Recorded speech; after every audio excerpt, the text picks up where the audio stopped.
Перед нами документы и фотографии из редких фондов Национального архива Республики Саха-Якутия.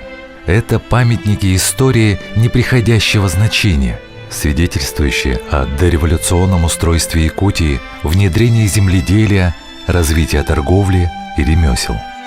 Среди них сведения о народонаселении, верованиях и обычаях, план карты городов и округов области.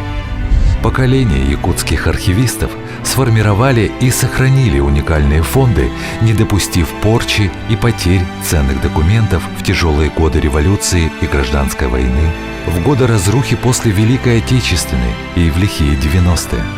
Люди этой необычной профессии действовали в согласии с мгновением и сохранили память, которая переживет века. Память, которая переживет века. Начало регулярного делопроизводства в Якутском крае датируется 1641 годом, когда в Якутский острог прибыли первые воеводы из Москвы.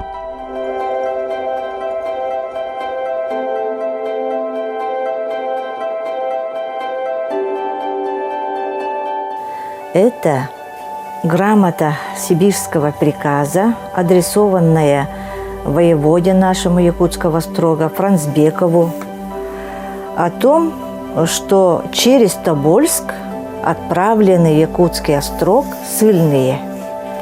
Датируется 17 февраля 1649 года. Он включен безоговорочно в реестр уникальных документов нашего архива, и он также включен в реестр уникальных документов архивных учреждений Российской Федерации.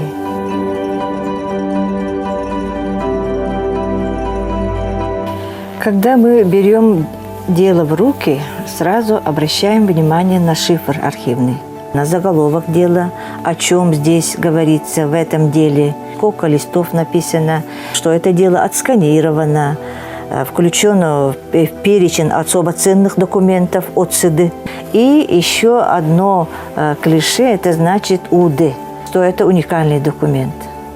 И этот документ у нас, поскольку он самый старинный документ у нас, он находится в папке в красном. И вообще красный цвет у нас означает, что это документы особо ценные дела.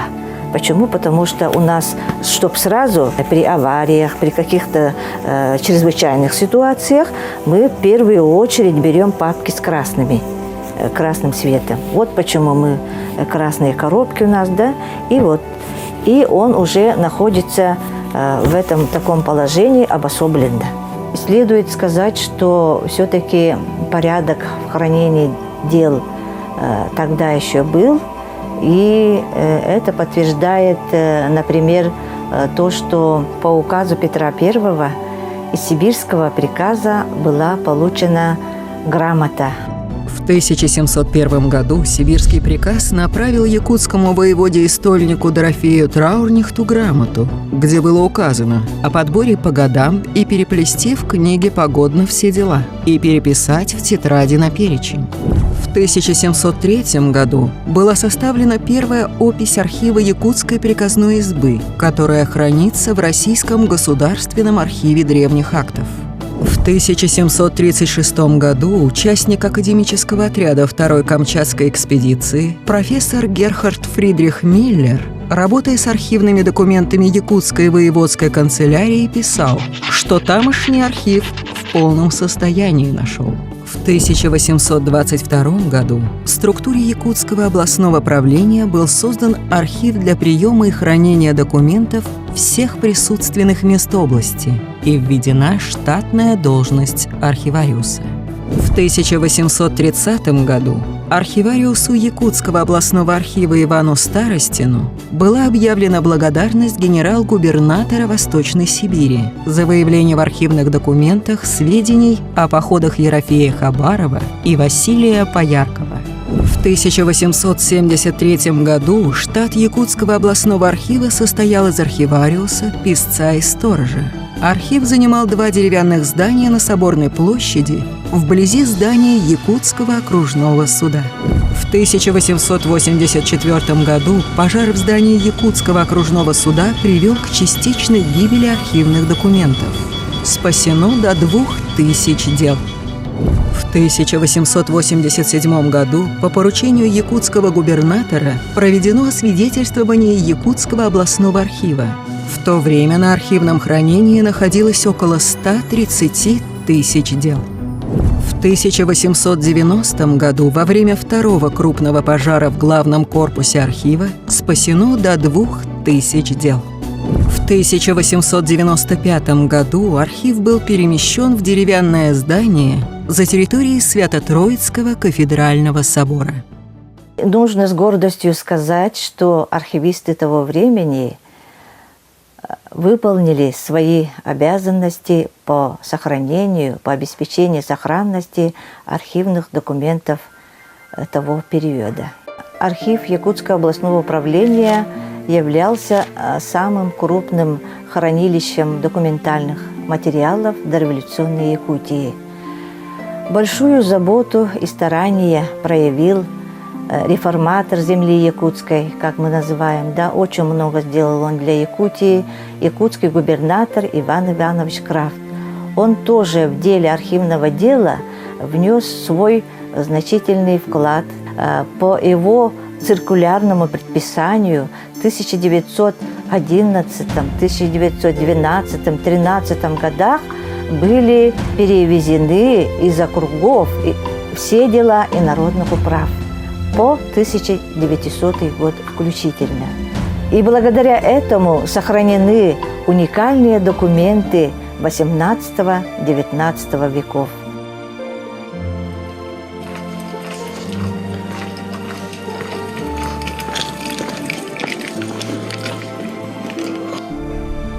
Здравствуйте. Здравствуйте, Вячеслав Сергеевич.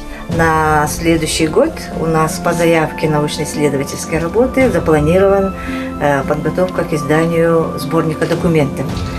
И все-таки вот я предлагаю сборник документов подготовить самых наших ранних документов. Тогда, наверное, стоит начать с того первого издания нашего архивного печатного, которое Стрелов делал. Акт архивов Стрелова, правильно, да, действительно. Ну, получается, это опубликованные документы, и мы начинаем тогда неопубликованные, нужно туда включить. Ага, ну, да, тогда надо в библиотеке посмотреть, да? Хорошо, да, тогда посмотрите вот эту книгу, да, и мы потом определимся. Хорошо. Все. Иду.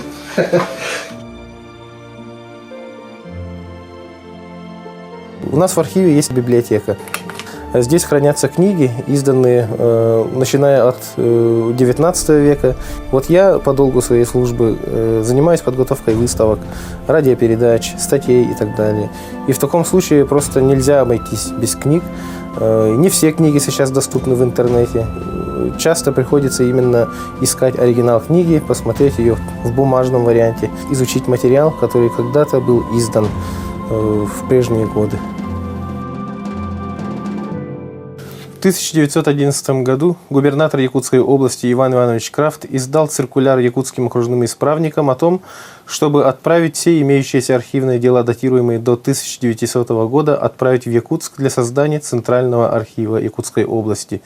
В апреле 1912 года создается архивное управление ученое, главной целью которого было произвести экспертизу ценностей имеющихся документов с тем, чтобы отобрать нужные, имеющие историческую и научную ценность документы для создания архивного фонда Якутской области.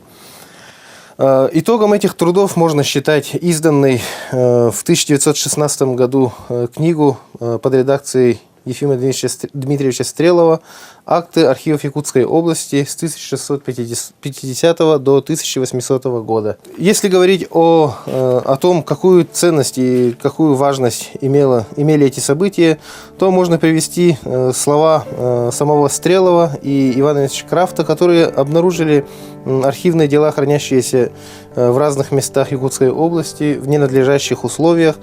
Например, Иван Иванович Крафт писал в своем циркуляре, что когда он посещал на местах и проверял условия хранения документов, то он увидел, что документы хранились в беспорядке, в тюках, даже валялись на полу, иногда с продуктами питания. Некоторые документы обветшали настолько, что их уже стало невозможно читать. Иван Иванович Крафт таким образом поддерживал создание Центрального архива и сделал немалый вклад в развитие архивного дела в Якутии. А вот Стрелов в своем предисловии к этой книге также написал, или даже скорее описал, да, вот, ситуации с архивным делом, которые существовало до того, как они занялись целенаправленно централизацией архивного дела. А именно таким образом, что никто не контролировал сохранность документов, документы терялись по разным причинам, некоторые документы люди увозили с собой, некоторые документы просто расхищались, а иногда документы расхищались только для того, чтобы использовать их в качестве бумаги. Имеется обширнейший пласт документов об истории развития торговли в Якутской области, о ярмарках, которые здесь проходили. И иногда бывает так, что когда изучаешь, казалось бы, такую глобальную тему, как торговля, тебе все равно нужно по ходу дела смотреть в документы. И получается, что каждый документ, который на первый взгляд такой, скажем так, мелкомасштабный, он все равно удивляет тебя, вовлекает и заставляет тебя заинтересоваться историей. И говоря словами самого Ефима Дмитриевича Стрелова, архивный фонд – это обширнейшая энциклопедия, в которой скапливается знание обо всех сферах человеческой жизни, и трудно переоценить ее важность и значение как для государства, так и для народа в целом. Да здравствует братское доверие и боевой союз рабочих всех наций в борьбе за свержение капитала. 1 июня 1918 года. Именно эта дата стала отправной точкой создания единой государственной архивной службы страны. В этот день Лениным был подписан декрет Совета народных комиссаров РСФСР о реорганизации и централизации архивного дела, ставший правовой базой для реализации реформы архивного дела в стране. В 1918 году входит декрет Совета народных комиссаров РСФСР о реорганизации и централизации архивного дела. Вообще, идея о централизации архивного дела получила, кстати, распространение на Западе, в других странах уже начала 20 века. Архивисты, ученые рекомендовали руководству страны о том, чтобы архивное дело надо реорганизовать. Губернский архив, ДЦ архива Якутского областного управления уже существовал, да? И ведь на основе этого архива, вот вокруг этого архива, значит, постепенно начинает формироваться Якутский губернский архив на основе дореволюционных материалов. В середине 20-х годов, благодаря настойчивости архивистов, удалось сохранить около 20 тысяч дел. Архивисты боролись за сохранность архивных документов, вывозили из мест, из улусов. И на первое место выходит комплектование и систематизация документов. Здравствуйте. Здравствуйте. Можно пройти? Можно, конечно, можно. Спасибо. 31 марта 1919 года Советом народных комиссаров был обнародован декрет о губернских архивных фондах, устанавливающий общие принципы архивного дела на местах. 21 сентября 1920 года Совет народных комиссаров РСФСР принял подписанный Лениным декрет об учреждении комиссии для сбора и изучения материалов по истории Российской Компартии, сокращенно ИСТПАРТ. В 1921 году начинается у нас гражданская война в Якутии. В связи с этим большие трудности были к формированию архива. Уполномоченные губернского архива были посланы на места для обеспечения сохранности документов. Вывоз в Центральный государственный архив был задержан. Ирина Николаевна, здравствуйте. Дело нашли? Зайдите. Угу. Да-да. Можно. Здравствуйте. Здравствуйте, Ирина Николаевна. Я вот принесла документы Якутского областного управления. Да, заседание Якутского губревкома. Печать и штампы вот. Значит, исполняя директиву Сибирского управления архивным делом, Якутский губревком создает в декабре, точнее 22 декабря, Якутский губернский архив и назначает заведующего, бывшего заведующего архивом областного управления Якутского Ефима Дмитриевича Стрелова. Ученый, археолог, краевед, он внес большой вклад в изучение истории края. В 1921 году архив получил помещение, здание Богородской церкви. Это каменное здание. Туда было, свезено около 20 тысяч дел. Документы областного управления и духовного ведомства. 18 декабря 1922 года в РИД предревкома ЯАССР Исидор Барахов подписал постановление Ревкома Якутской АССР об архивном фонде и управлении им, где было указано: все архивные материалы и текущее делопроизводство отдельных учреждений, находящиеся на территории ЯАССР, составляют архивный фонд ЯАССР, который, являясь частью единого государственного архивного фонда, делится на части сообразно с делением последнего. Так был создан руководящий орган архивной отрасли республики – Управление губернским архивным фондом. Ефим Дмитриевич Стрелов в своем докладе в 1923 году он сделал свой доклад на заседании ЯЦИК, Якутского центрального исполнительного комитета, где он отметил разнообразие и богатство архивных материалов Якутии, как можно ее использовать на благо развития республики.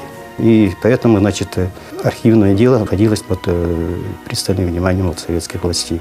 В 1923 году архив находит свое постоянное место размещения. Это здание бывшего Спасского монастыря.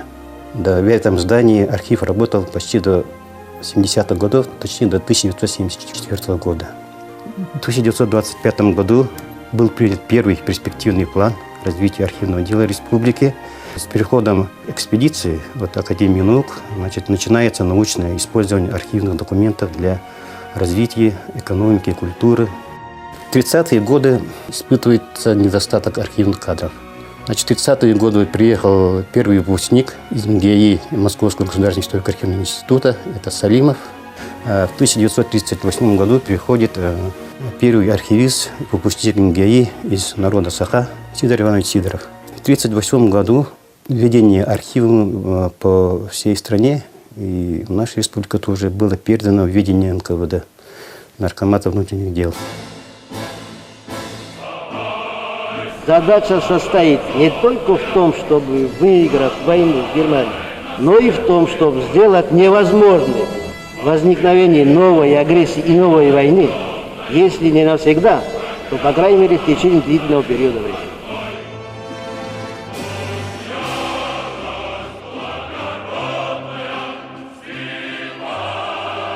Великая Отечественная война несла свои изменения в деятельность архивных учреждений страны. В августе 1941 года выходит приказ НКВД СССР об охране государственных архивов. В соответствии с этим приказом главное внимание уделялось обеспечению сохранности документов, охране зданий. Существенно ограничен был доступ к архивным документам, потому что главная задача была задача сохранить эти документы. Эта выставка у нас посвящена Якутии в годы Великой Отечественной войны. Здесь представлены уникальные документы той поры, уникальные фотографии. Вот плакаты были, которые изданы. Это документы о первом Исехе Победы. Вот, докладная записка заведующего отделом пропаганды Сунтарского райкома партии. У нас работает известный историк, главный археограф архива Александр Александрович Калашников. Вот его работы посвящены воинам-якутянам в битве под Ржевом, воины-якутяне в битве под Каширой и вот воины-якутяне в Сталинградской битве. Интерес к истории родного края у нас с каждым годом у населения растет, и растет количество обращений к нашим архивным документам.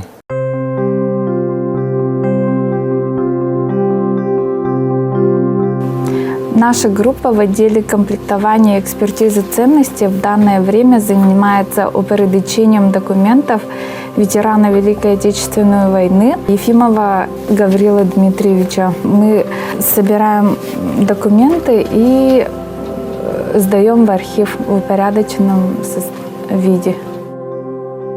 Кроме личных документов, нам тут передали его переписку. Тут есть фронтовые письма фондообразователя, также вырезки из газет и его статьи.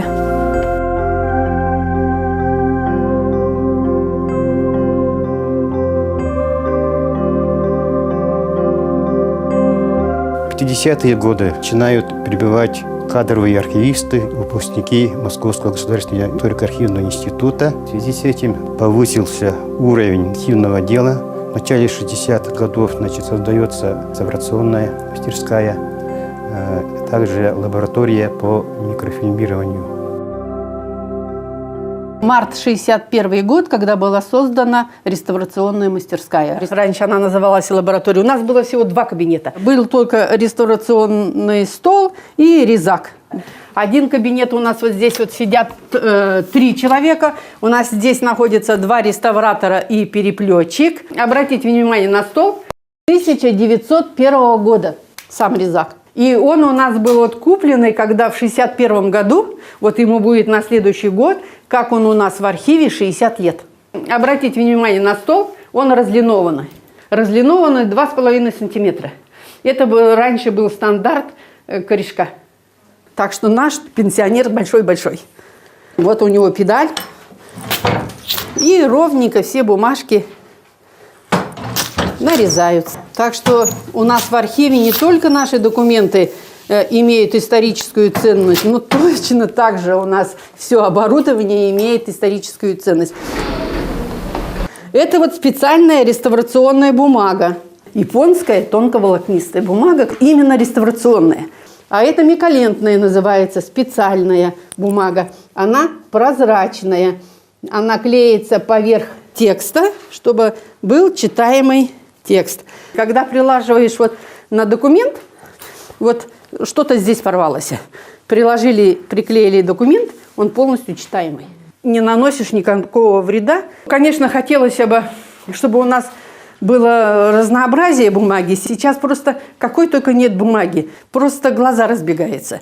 Картон у нас вот тоже он специальный, бескислотный, переплетный. pH равно 0. Нельзя любым картоном переплетать. И покажу я вам сейчас дело, которое уже переплетено, а было все истрепано, вот она, все ровненько. Дело, которое возвратится уже в хранилище.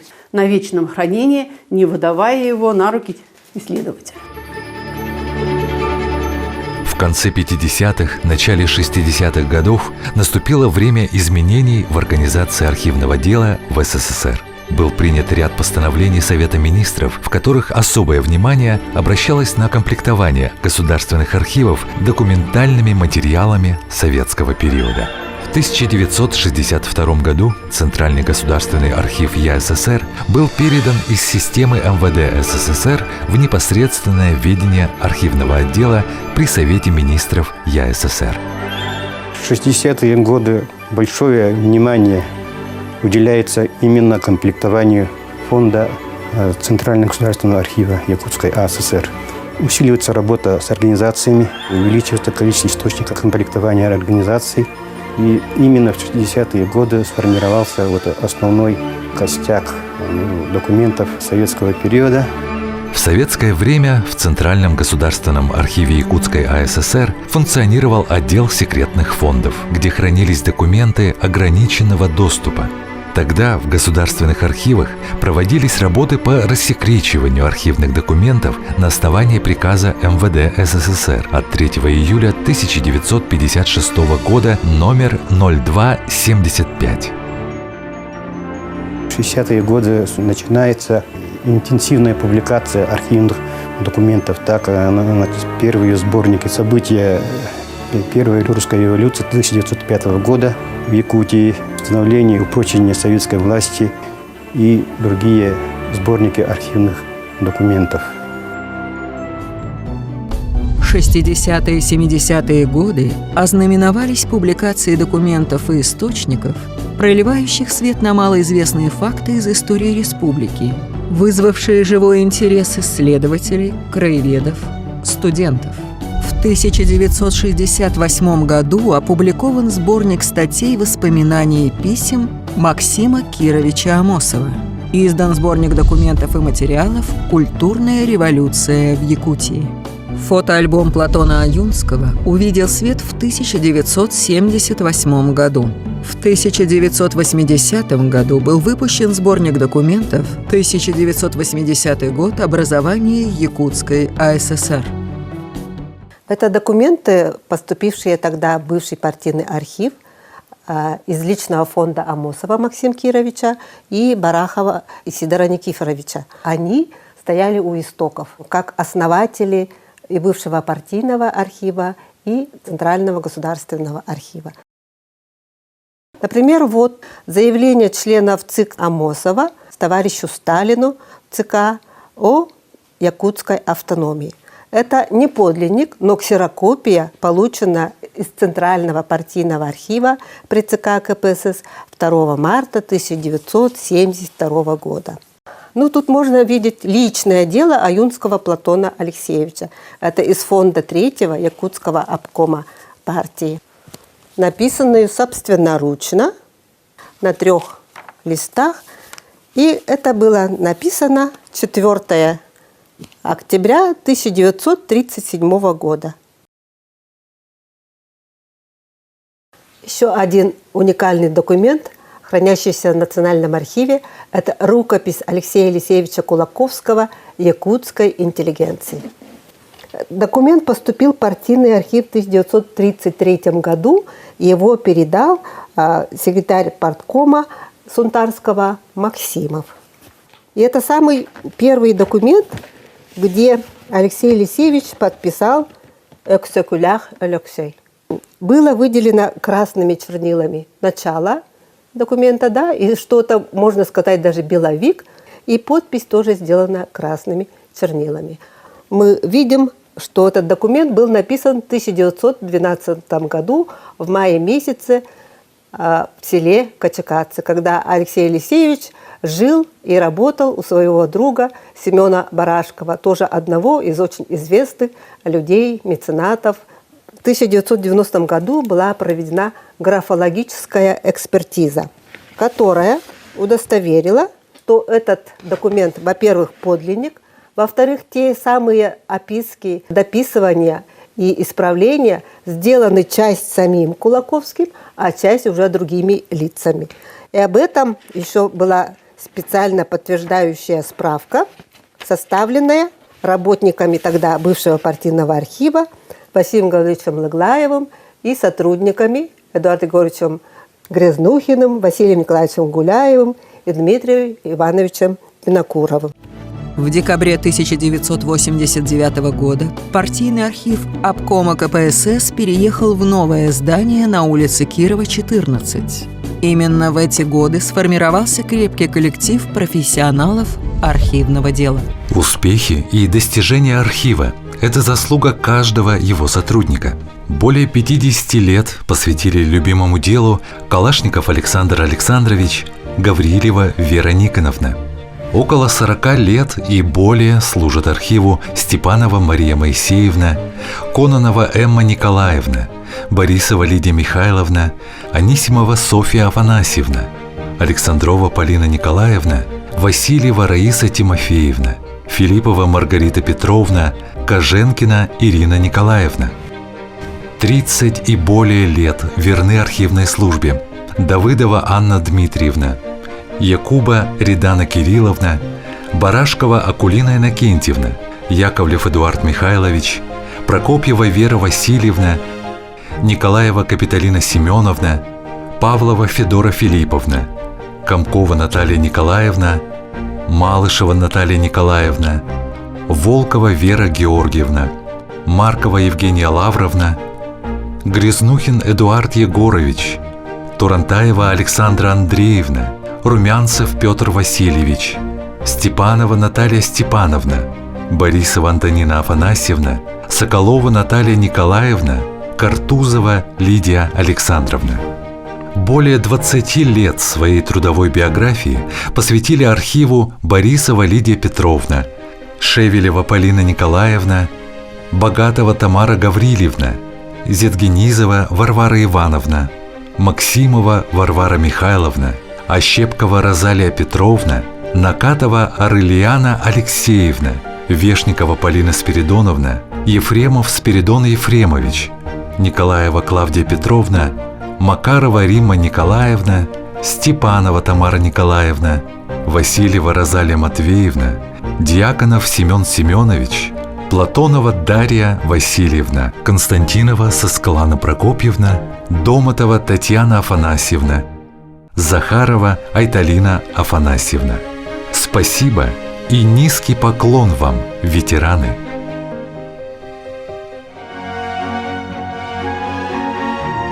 История – это постоянные изменения, вечная перестройка кажущейся стабильности. В 90-е годы, когда внезапно разрушились идеологические опоры, работники архивов сохраняли документы, благодаря чему не были утрачены представления об исторических закономерностях жизни общества. 23 августа 1991 года первый президент РСФСР Борис Ельцин издал указ о приостановлении деятельности Коммунистической партии РСФСР.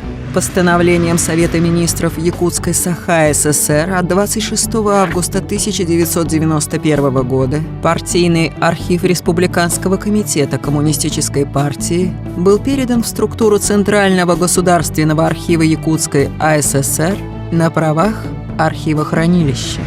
Затем на его базе был создан Центр документации новейшей истории. В 1991 году, после известных событий, началась работа по, скажем так, по вложению отдельных документов, которые были подготовлены на уничтожение по тогдашнему заданию Центрального партийного архива на уничтожение. Это было примерно 16 тысяч единиц хранения, которые вот до Нового года сотрудники влаживали обратно в свои фонды. Таким образом, можно сказать, что архивисты сохранили документы, уже подготовленные к уничтожению. В сложные 90-е ухудшилось материальное положение архивов всех уровней.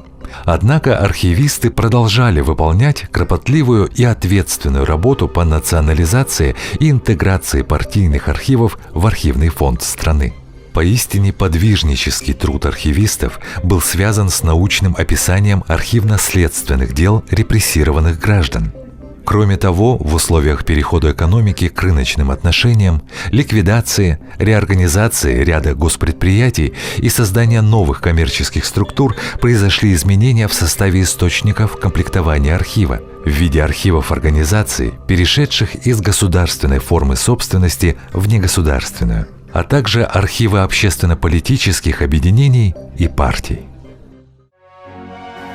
Вот в 90-е годы начались процессы демократизации, гласности в нашем обществе, и они потребовали объективного освещения истории, нашей отечественной истории.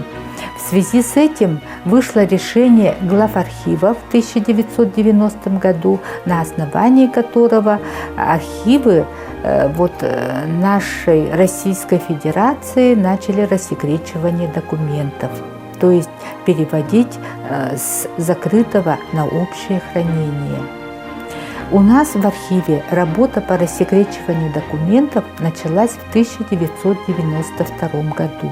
Была создана комиссия.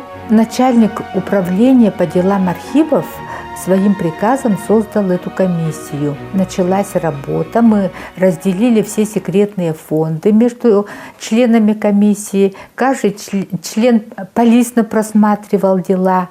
И на заседании комиссии выносилось решение о рассекречивании или оставлении на дальнейшем секретном хранении данных документов. В те годы еще никаких рекомендаций не было от Росархива, как проводить эту работу. Каждый архив придумывал свои формы актов. Но всего мы перевели 6500 документов секретного на общее хранение и сделали доступным для исследователей.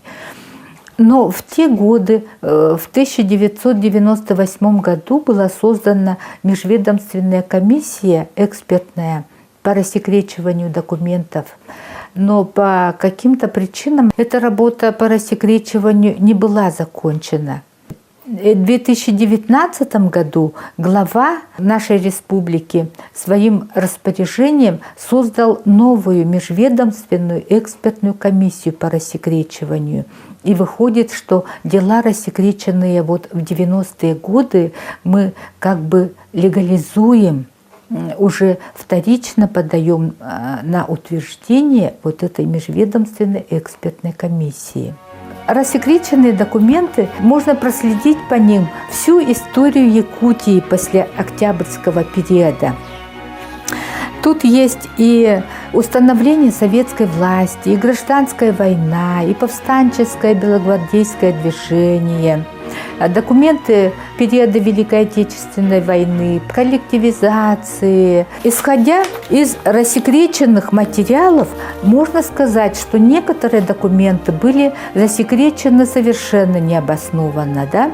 Есть такие документы, но бесспорно, что вот с раскрытием других неизвестных ранее истории фактов наша историческая наука получила еще большие возможности для детального и объективного изучения истории Якутии.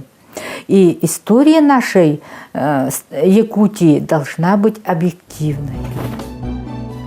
22 июля 1993 года указом первого президента Республики Саха-Якутия Михаила Николаева о реорганизации архивного дела Центральный государственный архив Республики Саха-Якутия был преобразован в Национальный архив Республики Саха-Якутия.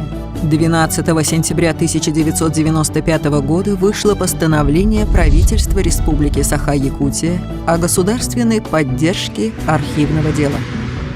14 апреля 1998 года в целях сохранения историко-культурного наследия народов республики указом первого президента Республики Саха-Якутия Михаилом Николаевым Национальный архив был включен в государственный свод особо ценных объектов национального культурного достояния народов Республики Саха-Якутия.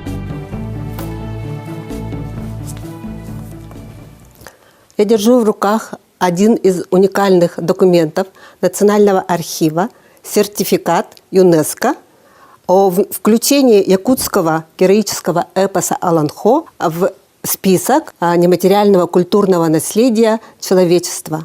Оно подписано в Париже 25 ноября 2005 года и подписано Коихито Мацура красными, несмываемыми и несгораемыми чернилами. Уникальные документы, вошедшие в реестр уникальных документов Республики Саха-Якутия, они хранятся, у них особое хранение, сейфовое хранение и отдельное печатание. Ну вот сейчас Сахая Петровна заворачивает документ, оно должно быть завернуто или в бумагу бескислотную, или вот ХБ плотный материал, темный. Теперь Сахая Петровна положила уникальный документ в сейф. Сейф закрывается и опечатывается.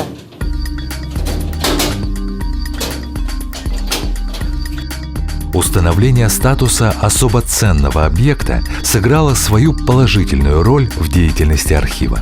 Значительно улучшилось материально-техническое обеспечение архива, расширилась публикаторская деятельность. Работники стали повышать квалификацию в результате введения республиканской целевой программы развития архивного дела в Республике Саха-Якутия. Важнейшим условием для обеспечения сохранности архивных документов на бумажной основе является создание оптимального температурно-влажностного режима в архивохранилищах. 2 специализированных типовых здания Национального архива оснащены необходимым сложным технологическим кондиционирующим оборудованием. Системы кондиционирования воздуха поддерживают нормальный температурно-влажностный режим. Температура 17-19 градусов по Цельсию, относительная влажность воздуха 50-55%. Вот это у нас специальное кондиционирующее оборудование, которое у нас установлено вот недавно, 2000-е годы, а вообще-то здание 1974 года.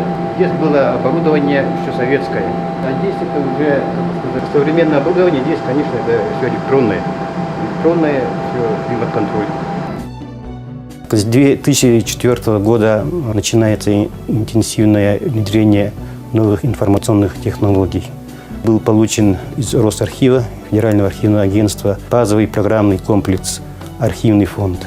Этот программный комплекс предназначен для централизованного учета архивных фондов страны в целом. Архивный фонд вливается в централизованный фондовый каталог Росархива. И поэтому сейчас можно через сайт Росархива можно прямо зайти, узнать, какие фонды хранятся в Национальном архиве Республики Саха-Якутия, состав и содержание этих фондов. То есть эти описи у нас планомерно оцифровываются. И по мере оцифровки эти описи мы размещаем на наш официальный сайт. Пользователь или исследователь туда может войти и найти прямо на удаленном доступе. Мы планомерно сканируем и оцифровываем наиболее используемые документы. Это особо ценные документы, они более 4000 дел, они все оцифрованы. В 2006 году одновременно вышли указ президента Республики Саха-Якутия Вячеслава Штырова о государственной поддержке архивного дела и одноименное постановление правительства Республики Саха-Якутия. Результатом этого прогрессивного решения стало увеличение штатов и заработной платы основного персонала. Для нужд архива был выделен автотранспорт. Было приобретено и установлено современное техническое оборудование для создания страховых копий архивных документов и планетарный сканер для оцифровки документов. Для обеспечения сохранности подлинников и широкого доступа к ним нам требуется увеличить парк вот таких вот планетарных сканеров. Общий объем записей в архивном фонде составляет более 70%. Но к ним надо прикрепить уже полнотекстовые файлы единиц хранения, вот таких как метрические книги, которые мы сейчас делаем. А так в АИС-Иларе уже есть файлы ревизских сказок, военного комиссариата и другие особо ценные дела. Сейчас в АИС-Иларе присоединены 11 700 дел.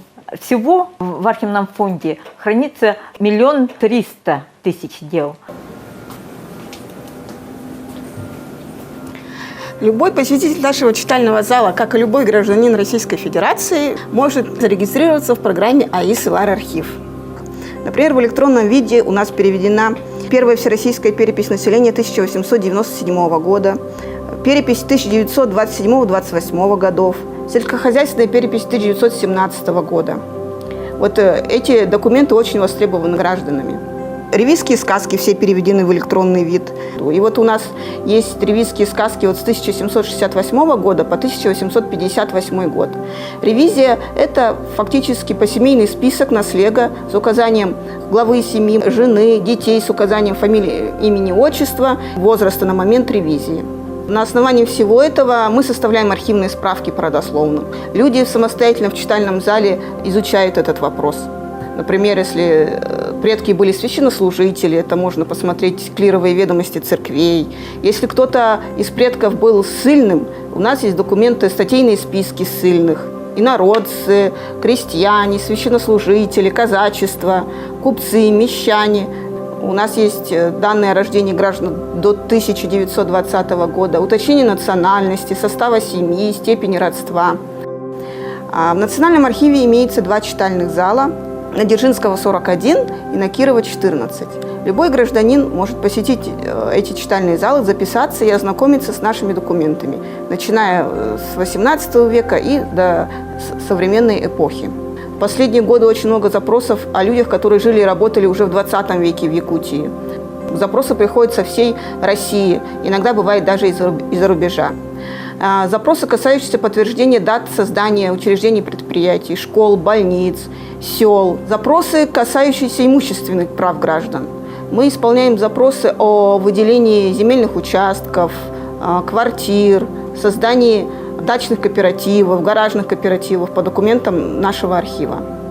Также у нас занимаются люди, которые интересуются краеведением.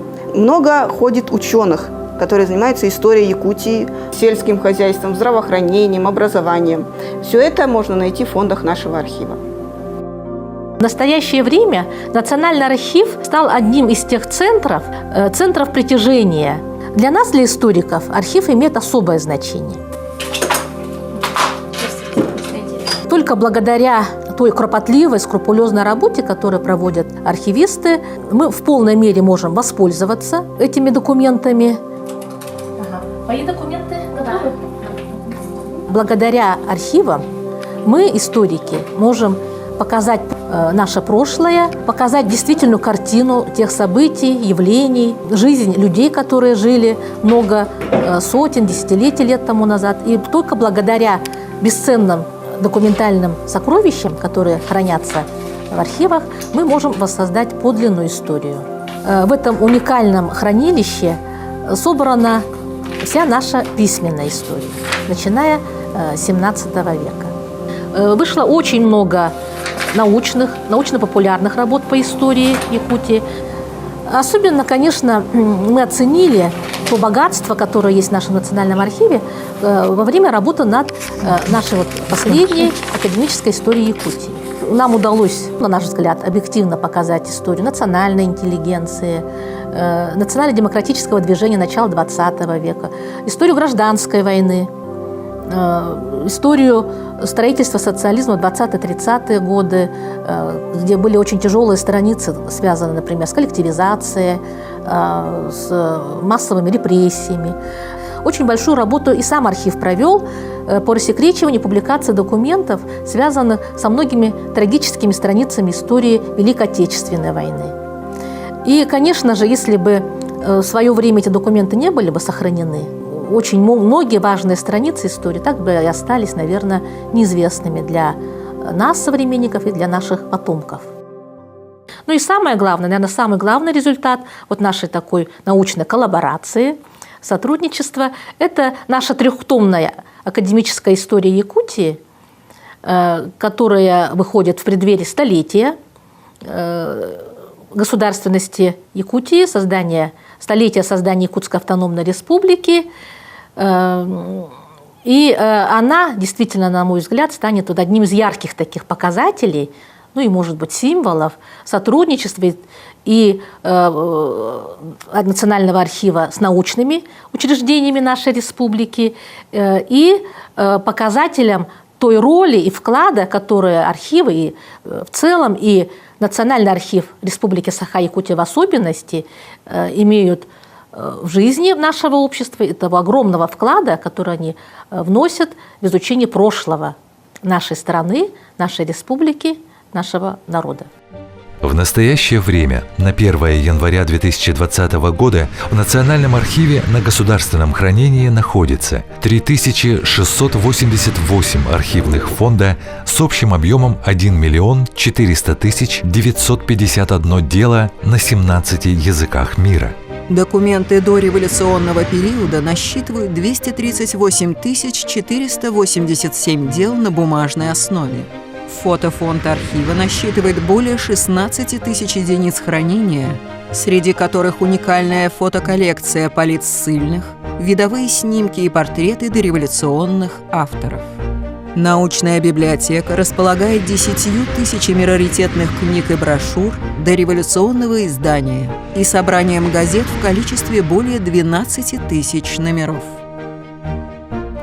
Национальный архив Республики Саха-Якутия сегодня является органичной частью единого информационного пространства республики и страны.